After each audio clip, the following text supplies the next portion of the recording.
So great. We are at the top of the hour, and our presentation or topic today is about going beyond the club. So many times we join as members, we get familiar and comfortable, and our whole Toastmaster world is within the club. But as most of us know, there's a lot else that's out there. And so Christina has put together a panel to discuss this topic. She's been a Toastmaster since 2009, and she credits Toastmasters with helping her overcome her shyness. She's currently VP membership at the Breakfast Club and VP education for an advanced club in Illinois. She was an area director in our District 35 here in 2018, and she's currently an area director in Illinois. She's working on 3 paths right now, and she's looking forward to obtaining her Distinguished Toastmaster Award.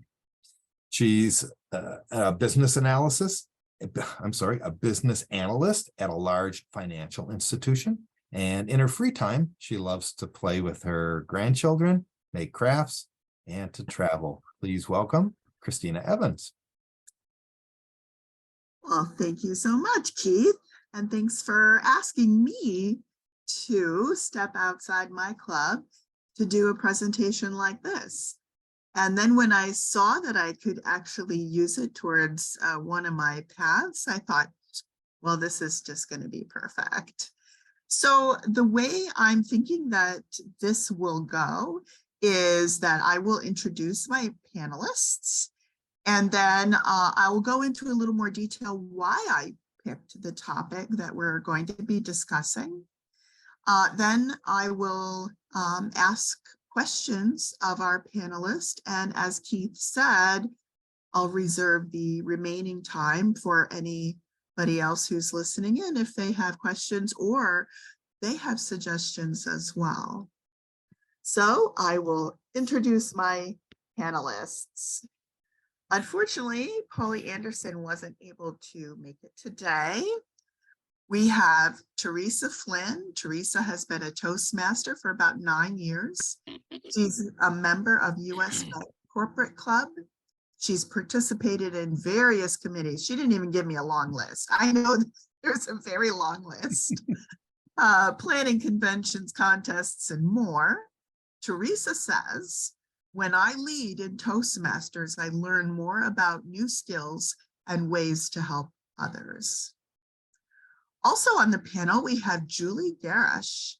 I hope I'm pronouncing that correctly, Julie. Yes, you are. Julie has been a Toastmaster for 4 years.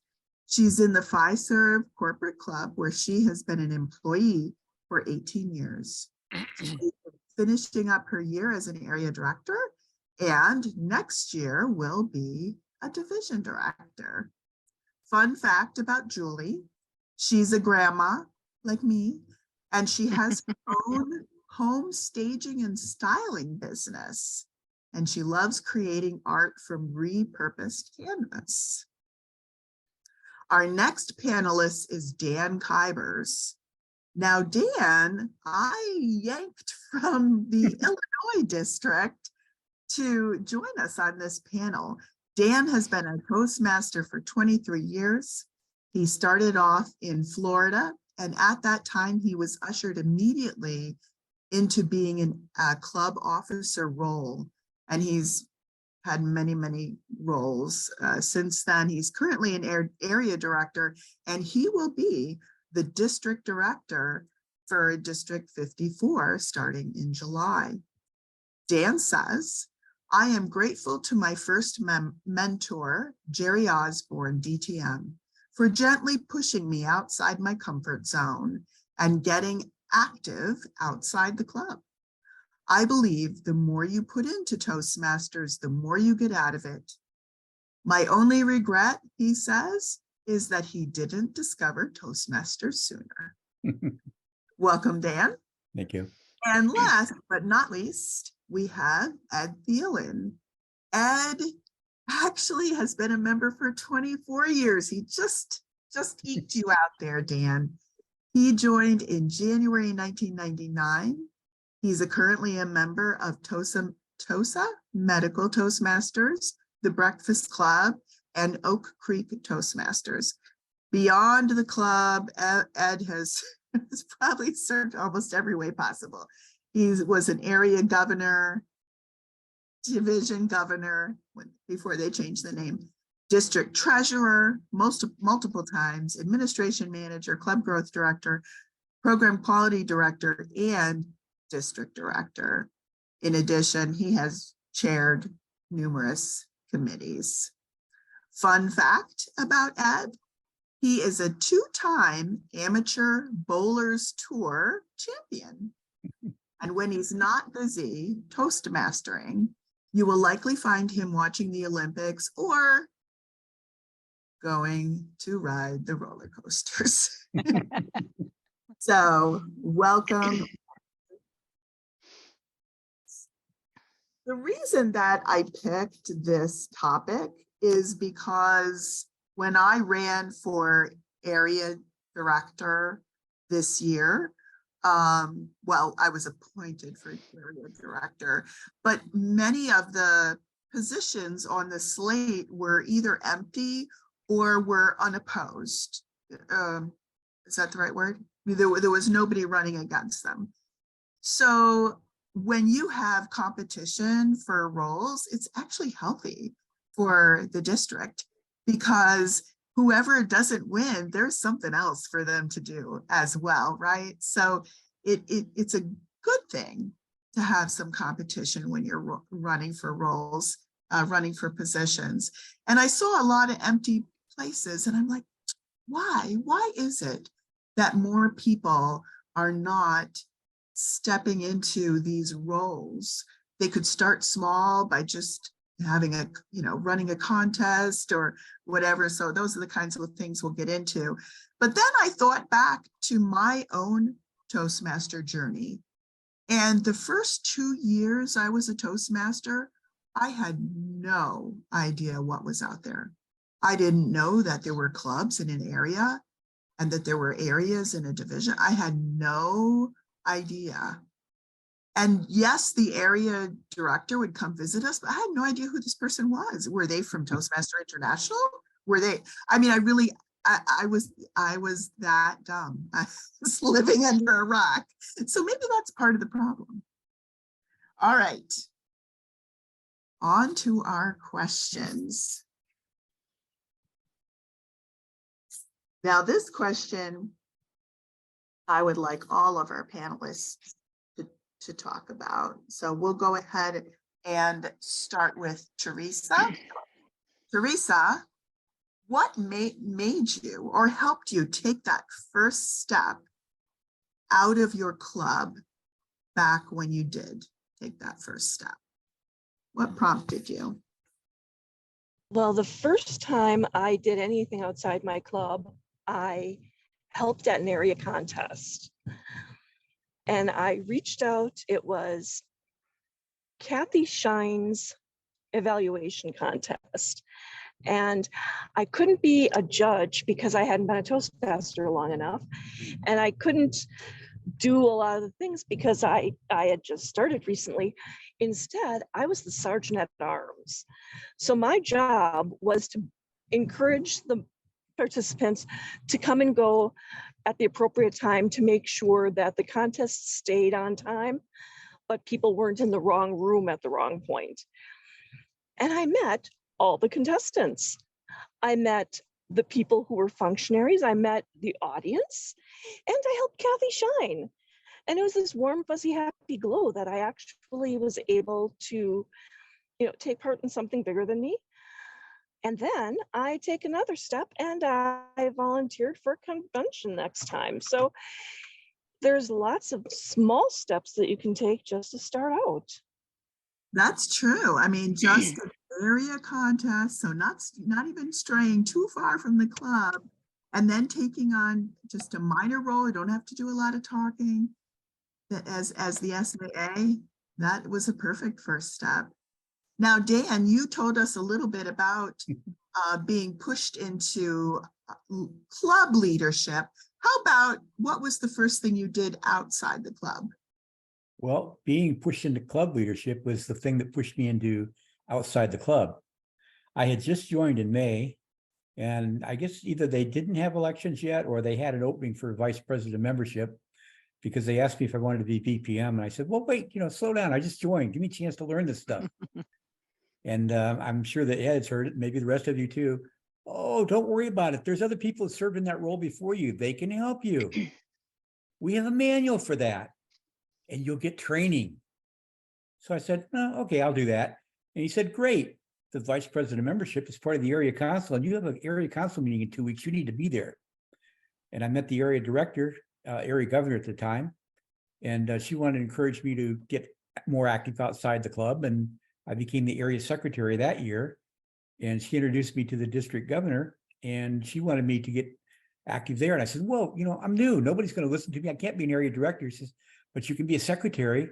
So I was a secretary the following year, and then the treasurer quit in October. And I says, oh, I can do that. I can do both jobs till you find somebody. And I ended up doing secretary and treasurer for the whole year. And that's pretty much how I got my start in district leadership, and found out that there is a lot of stuff outside the club. That's cool. So you had a lot of people around you giving you encouragement, telling you you could do it, and then you believed them and you did Yep. do it. How about you, Julie? What was your first step outside the club? When I became Toastmaster, it was in 2019, which means it was 1 year prior to COVID. Being a corporate club, we were just starting out. And I believe not that first year, I think one of the years, Teresa, you were our area director for a little bit. And then it went into COVID. So we had such a late start in our club journey, just getting off the ground. And when we came back, we had to get acclimated into the hybrid mode and things in that nature.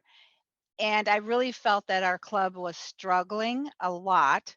And I felt there was a lot more that's out there, and kind of feel the same, Christina, as what you talked about early on when you first started the meeting today.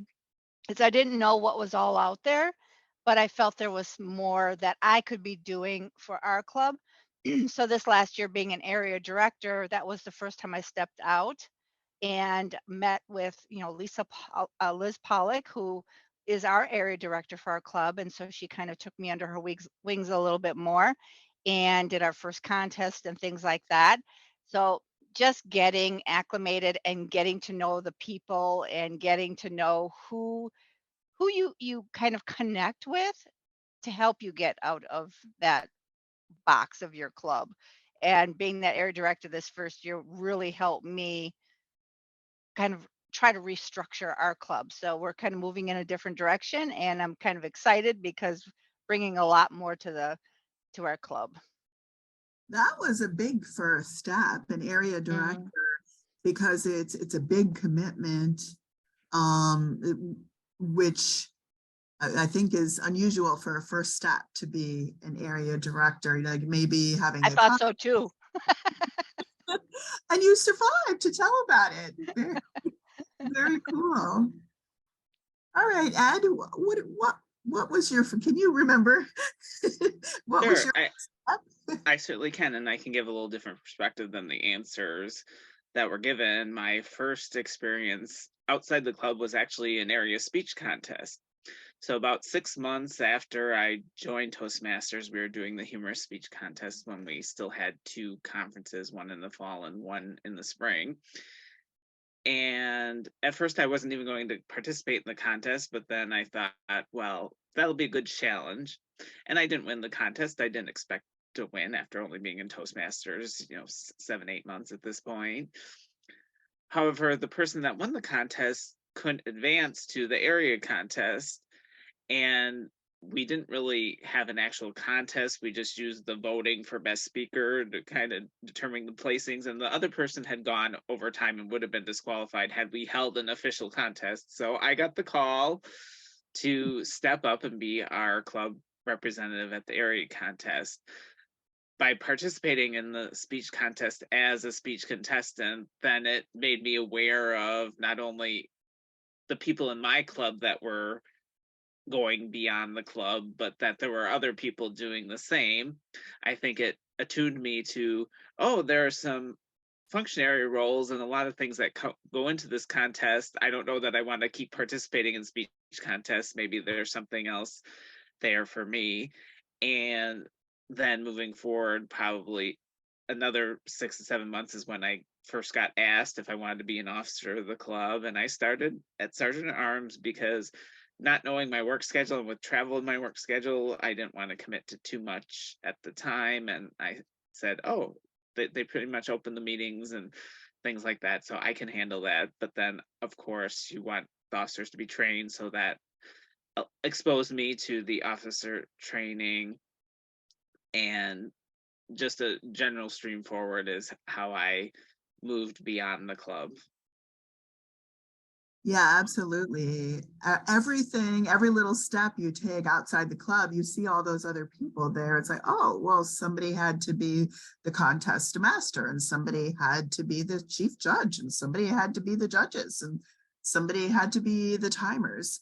And then, yeah, when you move on to the other, when you go to a convention, it's like, oh, well, somebody had to organize these baskets for sale, and somebody had to handle the registration. And you learn, oh, well, there's such a variety of things that are needed, with so many different skills that are needed, that I think anybody, if they can find the time, will can find something that is helpful to do. So let's talk about some of the barriers. So what is holding people back? Let me start with Teresa. Teresa, what do you think is holding people back? I think one issue is that people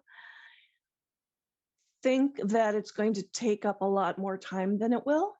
Mm-hmm. Maybe that they think that they won't be able to finish work, or it'll take a lot of time away from their family, or they'll lose control of their own time. And what I find really interesting about things outside of, well, even inside of Toastmasters, is you kind of control what you put in versus what you get out. So if you're an area director, sure, there's a list of tasks that you have to do, but you have some control over when exactly you do it. You can visit your clubs in July. You can visit your clubs in August. You can visit your clubs in September. You have some control over your time that way. There's also the variability of different commitments. If you want to be an area director, you're going to be visiting each of your clubs at least twice in the year. You'll probably get emails during the week, and you will be assisting with maybe some training and definitely a contest in spring. So those are the basic components, and you're going to be submitting 2 reports. If you don't think you can handle that, maybe you've got lots and lots of little kids, whatever, there's always the option to try doing something like a one-shot deal. Help out at the convention, volunteer to help with a table, volunteer to help during a TLI. And it's just a couple hours, but you are supporting other Toastmasters in excellence and helping them learn new things. And by the way, you're meeting new people, you're trying out those new communication skills, and maybe you'll find something else you like to do. Yeah, so you pivoted right away to the next point I was going to make. So talk about what are the drawbacks, like what are the barriers, what are the excuses, what are the reasons people give that they can't do whatever. And one of them is the time commitment. And you're absolutely correct. I mean, my son would like to be a Toastmaster, but he has 3 little kids. He works full time. There's like no way right now. It's not a good time right now. But how can we address that and mitigate that if we do want to get some of those people who, maybe we can help them? And your suggestion, Teresa, was give them a better understanding of what the time commitment is and the flexibility of that time commitment to alleviate some of their fears. And then your second suggestion was let them understand that these roles are an ongoing commitment. And this here is a one-time shop. And if you're available on Saturday afternoon, and it's done, it's done. All right, so time commitment. What do you think, Dan? What are some other excuses or barriers people have to taking on roles outside the club? Well, I'm not really sure. When I joined back in 2000, I belonged to District 47, which was the largest district in the world at the time. We had, I think, 10 or 12 divisions. We had a bunch of divisions, and we had almost 6,000 Toastmasters. They did eventually split us up into 3 districts down there. But at the time, when we had a conference or when we had a council meeting, we always had multiple people that were interested in being the area director or the area governor. The first time I ran for district governor in Florida, the previous 2 years, there had been 3 people had run. And I don't know why, but the year I decided to run, what happened here? You just disappeared there. The year I decided to run, I was unopposed, and I was really shocked because the previous 2 years they'd had 2 or 3 people running. When I moved up here to Illinois, we had the same thing. They had multiple people for jobs, not quite as many because the district was a lot smaller than we were down there. But I would say probably the last 4 or 5 years, I don't remember the last time we had competition at any of the offices in the district. And it's like pulling teeth to get people to volunteer even at the club level at this point. I think there's too many options for families nowadays with everything that's going on, and especially the ones with kids, because we had some friends staying with us that had 4 kids, and I was always running them to dance class, sports meetings, some sort of thing, as long as, as well as them participating in it. And it just took a lot of time. I didn't have any kids I had to worry about doing that with, but I'm sure that a lot of people out there do have families and have to worry about spending time with their kids and kids events. Yeah. So it's time in some ways, but it's priorities. And also you kind of referred to the changing times. Yeah. So yeah, I think this is also an issue in Illinois and Wisconsin, I believe, with COVID, and with not being able to meet in person. Some people really, really like that. I think we've had a lot of membership fall off, and then we're even going to have more trouble trying to fill roles. Yeah, when I first joined, we would probably get 75% of, sometimes 80% of the people show up to meetings. And up here, we're lucky if we get, well, 2 of the clubs I belong to, we get maybe 50%. One of the clubs I belong to, we probably do get 75, 80% of the members showing up. Yeah, and that's even inside the club. Ed, I saw you nodding your head about the changing times as well. What kind of barriers are you seeing for people to take on? I would say it's very similar to Dan.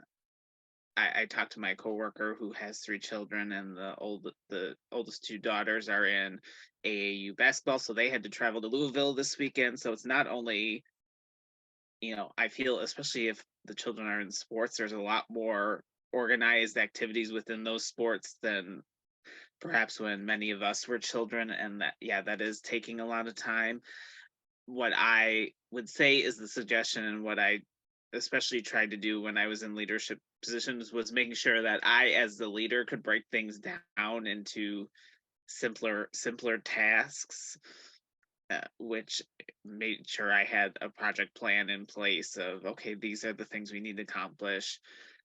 And then in agreement with Teresa's point, certain things, yes, it's going to take a certain amount of time.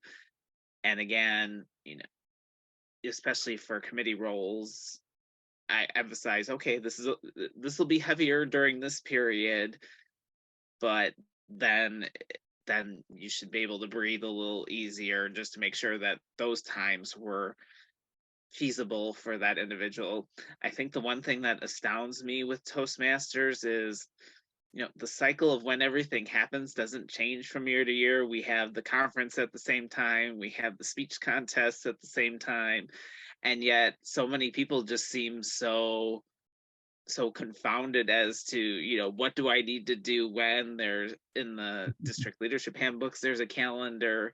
So I think it's just, especially working with volunteers again, repetition of, okay, here are the expectations and when, and sometimes it takes a few times for to sink in, oh, hey, maybe I can do this at X time, or I do have a few months to get those area director reports in.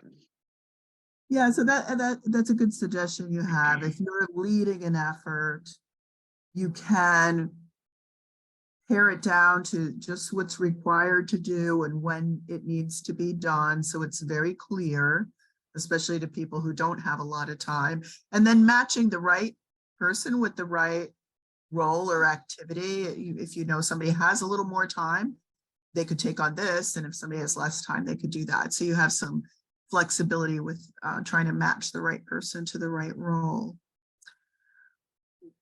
Julie, what do you think what suggestions might you have for the club leaders to encourage or educate club members to step outside their role? You said your club was undergoing some changes, so I'm wondering if that is related, but what can you suggest to club leaders to encourage members to step outside the club? If I had to use an analogy, I feel it's like making an appointment for the dentist. You're not going to do it unless that dentist calls you to make the appointment. And a lot of times I find that with folks in our club, I have to give them a call and I have to talk with them. I have to set those expectations. And 9 times out of 10, they're going okay. But it's that fear of overcommitment. It's the fear of committing and failing if they overcommit. I felt that when I became an area director, I didn't actually know what I was supposed to do. And yes, I had to take that steps and I had to be, take the initiative and go up. But maybe one recommendation or suggestion could be for each of those leadership roles, see if you can be that mentor to somebody else. I know there's club coaches and things like that, but it really wasn't until I really connected with Liz where I'm like, you know what? Yes, I should be doing that. And I don't know what I'm supposed to be doing, but she helped me, walk through that. So I personally feel that I would like to do that more as I grow into the leadership role, is take that step and call them and not wait for them to call me.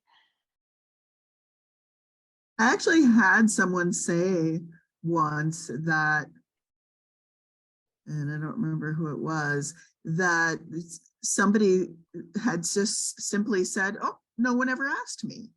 Right. Wow. And on the one hand, because I am kind of introvert and I'm kind of shy and I don't like to ask people, but on the other hand, if you don't ask them, well, then the answer is no. So if you do ask them, you at least have a little bit better than 50-50 chance to get a yes. And you can control the conversation. Yes. Sometimes, yeah, people just need that tiny little push, and you can do it in a way that it doesn't matter to you if they say yes or no, but you're just asking. Yes. Teresa, can you think of anything else like for club leaders that they may want to do to try to encourage people to step outside the club? I think one issue, and we've all touched on it a little bit, is that you can offer opportunities to people. You can send things out in your club newsletter. You can send things out in the minutes of the meeting. You can announce it at the end of the meeting. But unless you've got somebody who's just rapidly self-starting, you have to walk up to that member and say, I really like the way you did that table topic, because you were talking about how you really enjoy working with data. I heard that Teresa Flynn is going to need some help working through some data to figure out where to put in new clubs. Are you interested in something like that? It's a way to use a skill you already have, but try something new. Or literal example from one of my own clubs, we had somebody who was really involved in working with different regulations and rules, and she was just an absolute fact checker. You know what? Could you please be our chief judge for our club contest? So if you tie in the individual strengths to a skill, that's one way. Or if you take those new member surveys and you look at it and it says, I need to be more outgoing. Well, you just found somebody who's going to support your vice president of membership greeting the guests or helping out at the welcome table at a contest or at the convention. Make sure that you actually focus on the individual and offer them something that's going to reach their goals, either something they already have or something they want to work toward. Yeah, that's an excellent suggestion. If you can see a skill that they have, and everybody has something that they're good at, and then tie that skill back to a need in a contest or spring conference or whatever, that's really excellent idea. I know that when I have a purpose, like people are registering with me, then I do much better than having to make small talk with people, right? That as an introvert, that just doesn't work for me. But if I have a reason to be there and a purpose, that, I mean, I really think that that's how Toastmasters has helped me improve in these situations, because I'm given something to do and I know how to get it done. All right. The last question I'm going to ask of the panelists before I open it up to everybody else is, what can the district leadership do to either educate the club leaders or the members about stepping outside the club? So I'm going to go ahead and start with Ed. What can the district level do to help that? I would say, first of all, holding sessions like this to talk about it is definitely a step in the right direction to educate people more. I know we don't necessarily always like to be hierarchical in Toastmasters, but I think discussing this perhaps at a deck meeting and saying, hey, we're really looking for individuals for next year. I know it gets publicized in the district newsletter, and then going down each level. Okay, the division directors, make sure you're work with the area directors to do it, and area directors work with the club presidents to do it. I think, again, there's a lot. One thing I've learned in Toastmasters, being a volunteer activity, it's a lot of repetition, and a lot more repetition than I personally would even like to do, but I'm getting more comfortable with it after so many years in Toastmasters. I think Teresa touched on a good point too, is, especially as you get down to those levels, finding what people's strengths are and attributing to what might fit well with them. It could be, and that's obviously, we've talked various dimensions, schedule availability, what is your skill set, and just, I think working with that more on a higher level is how you get people to step beyond the club. Yeah, you're right. You really need the club leadership to find the really quiet people that are not going to speak up for themselves, right? You need because up at the district leadership, we're not really going to know those individual club members in order to try to weed them out. But educating the clubs, the club officers, to look for these things and how to find our potential future leaders is a good way to go. Dan, have you have any suggestions for district leadership on helping the clubs find those people? Well, one thing is the area director should be trying to find that information out as they visit clubs.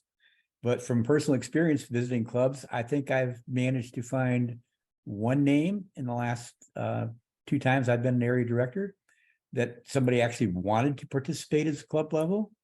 I've done programs at our TLIs on going beyond the club, all the way from what you can do in contest and in the club, all the way up to international leadership. I was at a conference with Gary Schmidt, past international president, and he said nobody joins Toastmasters to be president. And that's true. Nobody, when you join Toastmasters, all you think about is, you join to get over your fears or whatever. And I've met people that have been Toastmasters for many years and they didn't know anything existed outside the club. So we do need to try to educate them outside the club, let them know that there's stuff out there to do, that you can have opportunities to grow beyond the club. I think that's true. I think where leaders are made, I do think people at first really are just thinking, oh, you make speeches.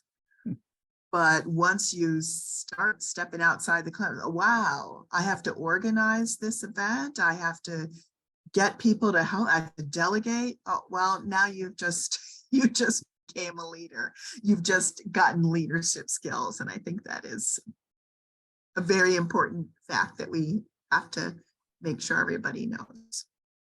All right. Great job, panelists. Really appreciate that.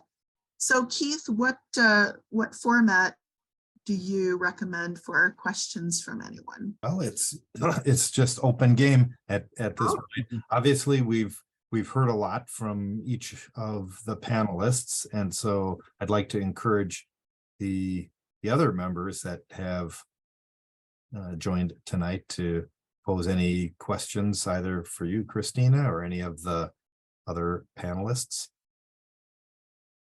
Absolutely. I know Yuri's always got a question. Yeah, that I do. Yes, you do. And Yuri's been a great mentor. I should have said that before, Yuri. So he's been reaching out to me a lot lately, and I appreciate it. Nice. Well, I mean, I'll go and start. This is for you, Christian, everyone on the panel. Kind of the general theme I gained is from the barriers is the time commitment, which you already kind of provide a solution for, to offer kind of a less time intensive tasks. And I'm curious to know how have you, when you, in your experience, have you either been offered those less time intensive tasks, or have you tried offering them? And then how effective were they? Because to me, it always seems like, even when I was area director, the way it was communicated to me, that kind of message of the area director is time intensive, but there's not the part about there being opportunities that are less time intensive, were not quite made, kind of came across to me. Then what's a good way to communicate that without the right way going to, when you're an area director, you can expect to spend your 12 months of the year in deck meetings, and then there's this, and then there's this. Obviously, it sounds intimidating, but how can we communicate the less time intensive tasks as a way to build up people? Right. I understand what you're saying. I would definitely not push area director to somebody who's very concerned about the time. So it's important to be realistic about the time that's put in. I would tell them how much time I've put in so they can make that decision for themselves. But one example of a task with a very limited time commitment would be my panelists for today. I asked them for an hour. I asked them to send me a little bit bio so I could introduce them. And then I sent them an email of some of the questions I was thinking of asking so they could read them over. So I wouldn't think they would have spent, even 2 hours, I don't think, on something like this. So this, and that would be a realistic, very easy way that they can step outside the club and still really provide a lot of value. Anybody else have comments for Yuri? Todd's got his hand up. My comment isn't necessary to answer Yuri's question. It's to be the next asking of a question. Go for it. Yeah, go ahead. So first question or first comment is most of the people in this room have already drank the Kool-Aid. Judging by the faces I look around the room, we've all been here for many, many years. How do we attract the newer members who believe that all of the knowledge and all of the experience should be gained inside their club? And the second part of that question is, I love how the area director report always has, who will be the next star candidate. And then in triplicate, it gets passed up to whoever. So this rising star gets inundated with all kinds of offers and opportunities. And sometimes they don't have the ability to say no. So they say yes to everything and then end up doing nothing.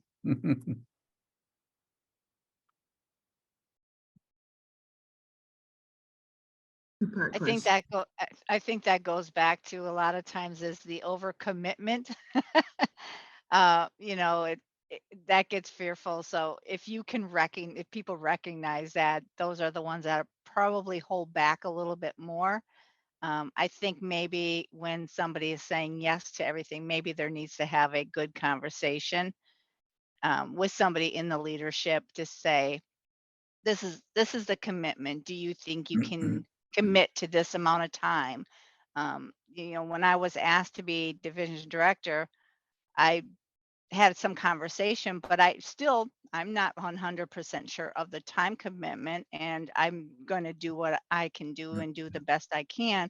But having those conversations might be beneficial just to, give that benefit to that potential candidate to really evaluate if and they can do it and if they can do it successfully. And then for the first question, I think Todd was asking how to get people who are really into the club and what's happening in the club, you have. No, I was gonna offer an answer. Yeah, I get to talk too. I tend to just rely on personal experience quite a bit. I mean, I was a member in a club officer most of the time for 15 years. And yeah, I would compete in contests from time to time. Yeah, I would do this task or that task, but it wasn't until I stepped out of the club on a more regular basis that I really began to see the benefits of my membership and to articulate that specifically to someone like the newer member who thinks the world revolves around their club. Well, I mean, it's like the world revolves around your family, right? It does until it doesn't, right? And eventually you get outside of your family and you see there's other people, there's other ways of doing things. It's the same thing in Toastmasters. And so I share that analogy that there's a lot more out there. Let me tell you about some of my personal experience and how it's benefited me. I also think we, while talking about the time commitment and the task associated with any given responsibility is important, it's vitally important to be accurate with people and not whitewash it. I think if we spent as much time talking about the benefit, the skills development, what they are personally going to get out of it, not what they're putting into it. It's pretty easy to describe what they have to put into it. It's the what are you going to get out of it part that I think we should spend more time focusing on that. Like you join Toastmasters to become, probably for some various vague reason. Oh, I want to be a better speaker. I want to be more comfortable. I want to get over my fear.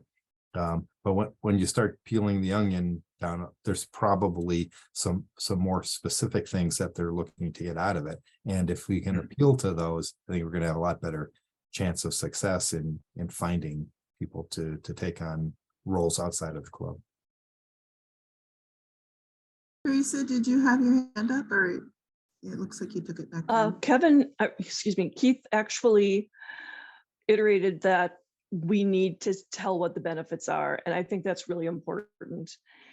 I mean, for me, because I was an area director and I worked on a team with Jay Kiekhofer, Jay recommended me for a job when my department was eliminated. I don't think it gets to be a better sales pitch than that. I was outside my club. Most of the people in my club got fired. I got a job because I was outside the club. And the specific skills that you learn while you're doing some of these tasks convey to many professional situations. The first day I was an area director, somebody who was super senior confronted me about something that was not in my control. That's not something that happens to me in real life, but now I have that experience that I can, not spaz out.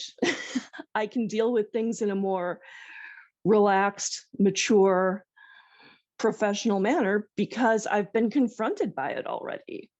And I think that all those new experiences that you have outside the club, whether it's somebody yelling at you or having a successful experience putting something together, all of these things are going to make you a more confident person. And that's something way beyond just club stuff.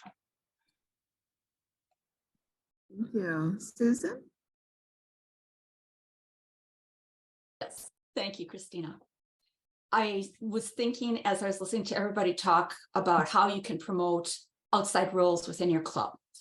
One of the things that I get asked by my proteges or other people that I work with is, are you serious? I have to get an icebreaker every single time. My answer is yes, but it doesn't have to be the same icebreaker. There's so many different facets. And I was thinking, instead of going with a 4 to 6 minute speech, ask for a little extra, do your icebreaker as a 5 to 7 and tell what you did as an area director. That's going to be news to a lot of people.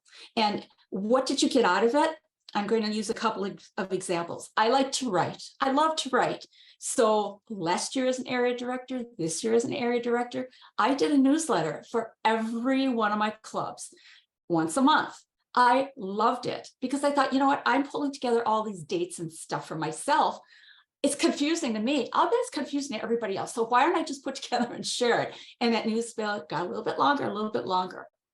Another example is, let's say you like to take meeting roles. One of the things that you can do is visit those clubs more often. And when you say you're going to visit, when you're not doing it as a report, tell them, I would love to take a meeting role. And I always volunteer that. The only one I will not take is Toastmaster of another club, only because I don't know the players well enough to get everything organized. But I'll take any other role in that particular meeting. So maybe people like to take roles. That's an opportunity to take the ones that maybe they don't have time because their club is so full of taking roles.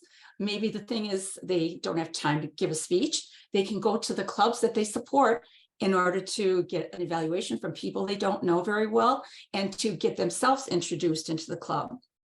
And the other thing is, if you like to do research, I'm one of the people who likes to do research. So when I would get asked questions by people throughout the clubs that I was supporting, I didn't know all the answers, but boy, I found them out. And I found out a lot of places that I did not know you could go. A lot of people, some of who are on this call today that have helped me out, and I know them now. I know who to talk to. I know who I can send people to, the ones that are open to talking with others and that kind of thing. So stressing the benefits, but just turning your icebreaker into, here's what I like to do when I'm not in the club.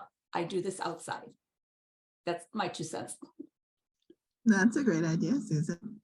Thank you. Julie?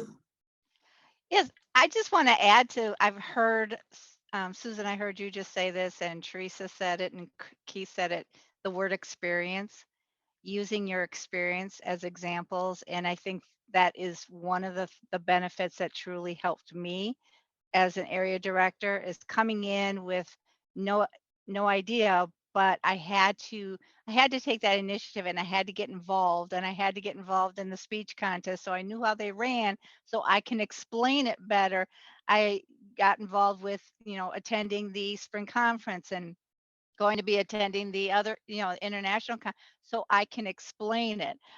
So I think the experience piece is part of it, and jumping in with both feet and getting that experience. Those are your examples too, to share with others. Thank you, Julie. Ed?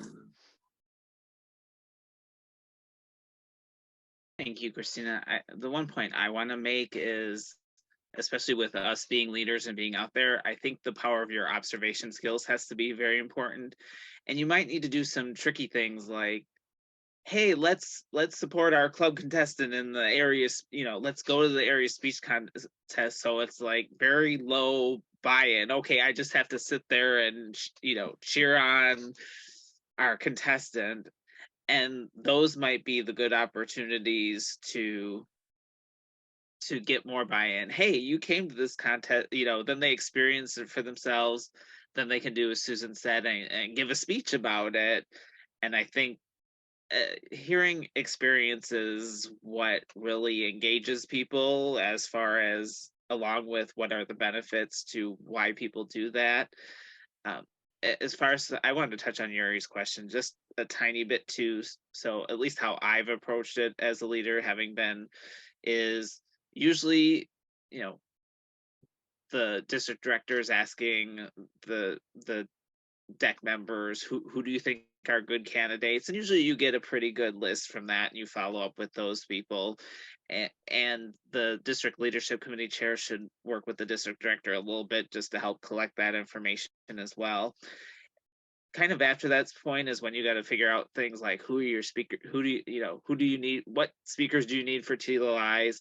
And that's where I usually, and if I'm not one that has access to it, I ask someone, can I have a district membership list? And especially after 24 years, I can go down the list. Oh yeah, that person would be good, and they haven't been involved in a while. Let me reach out to them. Oh, there's someone new, but I've seen them at a lot of events.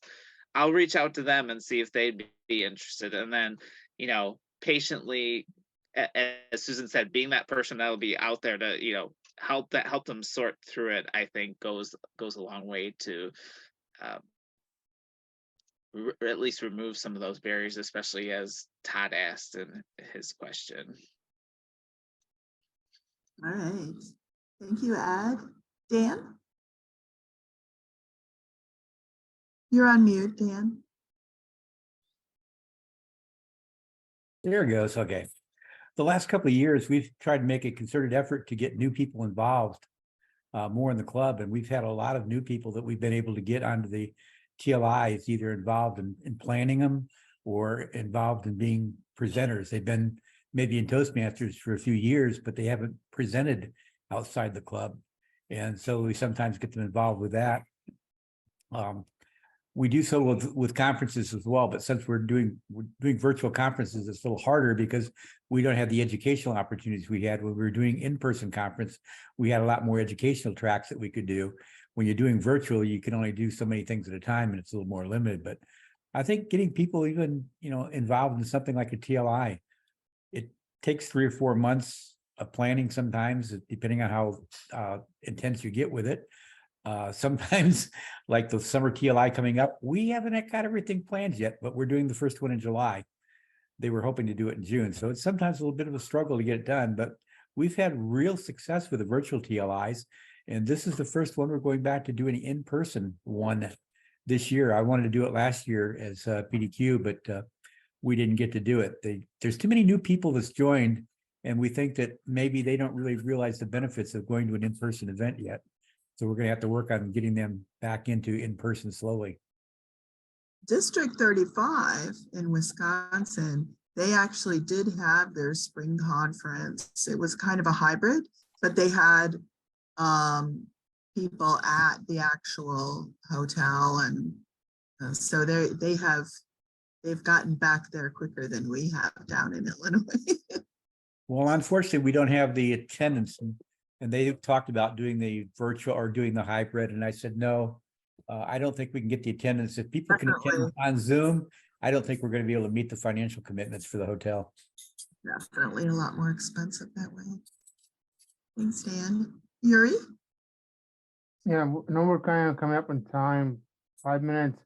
The other question kind of developed after listening to everyone is, it is, at least in my mind, it kind of seems that in addition to making a more emphasis on explaining the benefits, perhaps what else can be emphasized is to kind of come into full circle and giving those individuals a way to, like we do the 360 or we do a 360 evaluation.